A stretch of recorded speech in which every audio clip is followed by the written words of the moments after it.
तो guys, बात करेंगे Adani Total gas limited ATGL। Yes, ये वीडियो बहुत लंबे टाइम के बाद अडानी टोटल गैस पर आज आ रहा है। रीजन क्या है कि क्वार्टर वन के नंबर्स कल के दिन कंपनी के अनाउंस होने वाले हैं, तो प्री एनालिसिस यहां पर लेंगे, यानी कि क्या पॉसिबिलिटी कंपनी की कल देखने को मिल सकती है।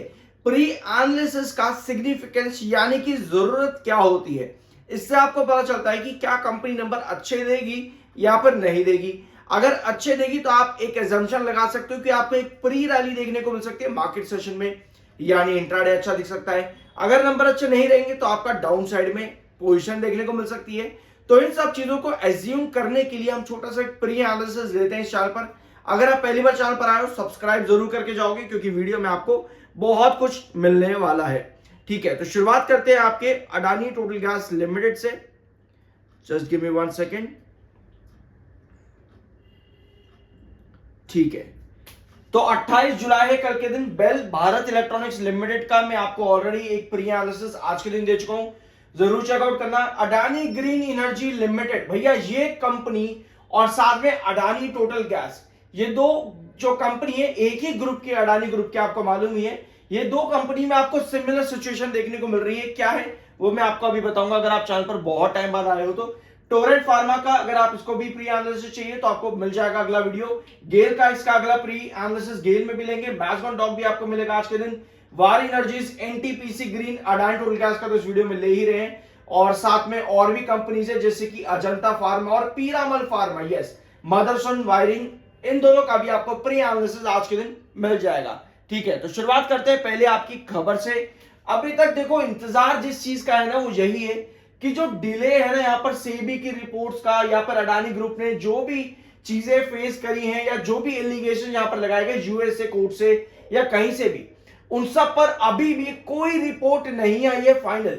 ये अप्रैल 30 2025 की खबर है, उसके बाद मई 19 2025 में भी खबर है, बट अभी तक कोई भी डिसीजन यहां पर नहीं है।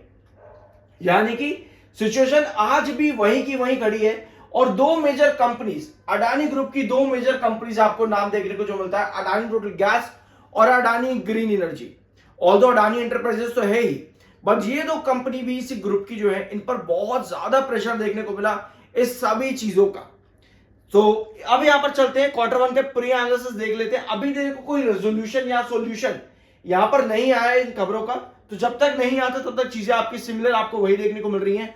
दोनों कंपनीज का चार्ट उठा करके देखना, आपको सिमिलर डाउनफॉल अभी भी नजर आ रहा है लॉन्ग रन के अंदर पिछले एक साल में। ठीक है, अब आते हैं क्वार्टरली रिजल्ट्स पर। जून और मार्च, भैया जून 2022 के अंदर कंपनी की सेल्स इन कंपैरिजन विद मार्च 2022 आपको बढ़ती देखने को मिली। जून की सेल्स कंपनी की इन कंपैरिजन विद मार्च 1042 कंपनी की जून में और 1012, यानी कि 30 करोड़ का जंप आया क्वार्टर ऑन क्वार्टर बेस पर। अब आते हैं 2023 में, यहां पे आपको कंपनी की सेल जो है वो ड्रॉप होती देखने को मिली। कितनी करोड़ पे? लगभग 44 और 15 कितना होता है 59 करोड़। ठीक है, तो यहां कंपनी का जो ड्रॉप आया जून में 59 करोड़ था। तो भैया 2023 में कंपनी की जून की sales in comparison with March week देखने को मिली, और 2022 में अच्छी देखने को मिली। छोटा जंप आया और छोटा गिरावट यहां पर आया। अब आते हैं 2024 के अंदर, तो भैया 2024 में भी कंपनी ने 2023 को कंटिन्यू करा है, क्योंकि जून 2024 में कंपनी की सेल्स 1145 करोड़ रही, जो कि मार्च के कंपैरिजन में कम थी। कितनी? लगभग आपको दिख रहा है लगभग 22 करोड़ के आसपास यहां पर कमी आई कंपनी की सेल्स में जून 2024 इन कंपैरिजन विद मार्च। तो भैया अब मार्च 2025 ऑलरेडी एक बेंचमार्क लेकर के बैठा हुआ यहां पे 1341 करोड़। तो क्या कंपनी 2022 के अंदर वापस आ सकती है, जहां पे जून की सेल्स इन कंपैरिजन विद मार्च आपको अच्छी देखने को मिली थी? अगर कंपनी 2022 कंटिन्यू करती है तो हम यहां पर छोटा एजम्पशन लेके चलते हैं कि एटलीस्ट 1370-80 के आसपास कंपनी की सेल्स देखने को मिल सकती है, बट ये एजम्पशन है। लेकिन अगर 2023-24 को कंपनी कंटिन्यू कर जाती है तो वहां पे कंपनी की सेल्स, और ऑल दो रीजन भी इसका पीछे ये है कि मार्च 2025 में कंपनी का ऑलरेडी एक बेंचमार्क था, तो इस रीजन से भी कंपनी 2022, 23 और 24 कंटिन्यू कर सकती है, यानी कि सेल्स कंपनी की 2025 जून में गिरने की पॉसिबिलिटी ज्यादा नजर आती है। तो ऐसे में चांसेस है कि कंपनी 2023 और 24 को कंटिन्यू करे। रीजन कि मार्च 2025 ऑलरेडी एक बेंचमार्क था कंपनी के सेल्स के अंदर। तो ये आपकी पॉसिबिलिटी आती है सेल्स को लेकर के। अब एक चीज बहुत ध्यान से समझना, किसी भी कंपनी में कोई भी डिसाइसिव डिसीजन आने वाला होता है और वो रुक जाए, मतलब कि उस डिसाइसिव डिसीजन में डिले हो जाए, उसको उसके आगे कोई अपडेट ही ना आए, तो वो कंपनी वहां पर आपको रुकती देखने को मिलती है, कभी कभी कुछ टाइम के लिए, कुछ लंबे टाइम के लिए भी।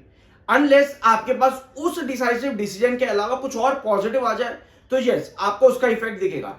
बट अगर कोई डिसाइसिव डिसीजन नहीं आ रहा है, जैसे कि आपको पता है कि सेबी की रिपोर्ट्स नहीं आई, सुप्रीम कोर्ट ने आगे क्या बोला, कुछ भी हमारे पास नहीं है 2024 से लेकर के आज की डेट तक, तो ऐसे में स्टॉक में आपको लॉन्ग टर्म के अंदर कोई भी पॉजिटिव इफेक्ट देखने को नहीं मिलता, अनलेस आपके पास उस रिपोर्ट के अलावा जो रुका हुआ फैसला है उसके अलावा और कुछ अच्छा है। तो ये रीजन है कि अडानी ग्रीन एनर्जी और अडानी टोटल गैस लिमिटेड आपके स्टिल एक बड़े फॉल के अंदर अभी भी है। बट अब ये फॉल जो अडानी टोटल गैस में है ना, अगर आप इसका पैटर्न देखोगे, बहुत मतलब कि कंसोलिडेशन जोन में लंबे वाले, पर स्टिल एक फॉल बड़ा है अगर आपकी बाइंग बहुत ऊपर के लेवल पे। अब आते हैं आपके प्रॉफिट्स पर। प्रॉफिट पर आने से पहले कंपनी का ओपीएम परसेंटेज देखते हैं, तो भैया ओपीएम परसेंटेज कंपनी का डिसेंट रहता है।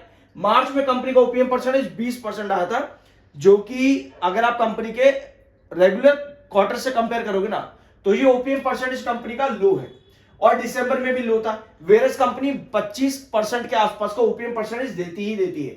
अब आते हैं नेट प्रॉफिट पर, तो भैया मार्च में कंपनी का नेट प्रॉफिट 155 करोड़ रहे। रीजन क्योंकि कंपनी का ओपीएम परसेंटेज 5% तक ड्रॉप किया, जिसकी वजह से कंपनी के प्रॉफिट जो उतने नहीं बढ़ सके, डिस्पाइट की कंपनी के सेल्स में एक बड़ा बेंचमार्क था।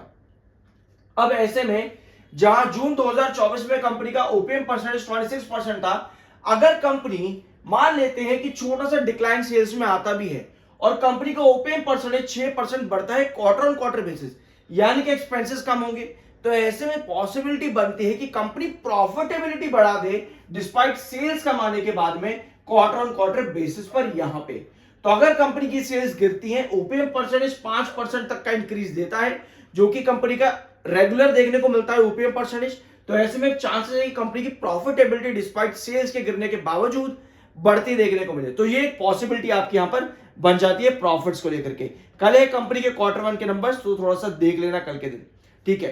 अब आते हैं जून 2025 के डाटा पे। प्रमोटर के पास स्टिल 74.80% की होल्डिंग है। एफआईआईज ने अपनी होल्डिंग कम करी 13.22 से 13.02%, जो कि ज्यादा बड़ा ड्रॉप नहीं है। डीआईएस की होल्डिंग यहां पर बढ़ी है 6.23 से 6.31%। आपके पब्लिक के पास है 5.74 से 5.87%, यानी कि जो एफआईआईज ने बेचा वो डीआईएस और पब्लिक यहां पर खरीदती देखने को मिली है। तो ये है पॉसिबिलिटी कल के दिन कंपनी की सेल्स और प्रॉफिट की। आपको क्या लगता है, कंपनी की सेल्स बढ़ेंगी या फिर गिरेंगी? यस या फिर नो में आप अपना कमेंट बॉक्स में ओपिनियन शेयर कर सकते हो। आई होप कि वीडियो आपको पसंद आया होगा। मिलते हैं अगले वीडियो में।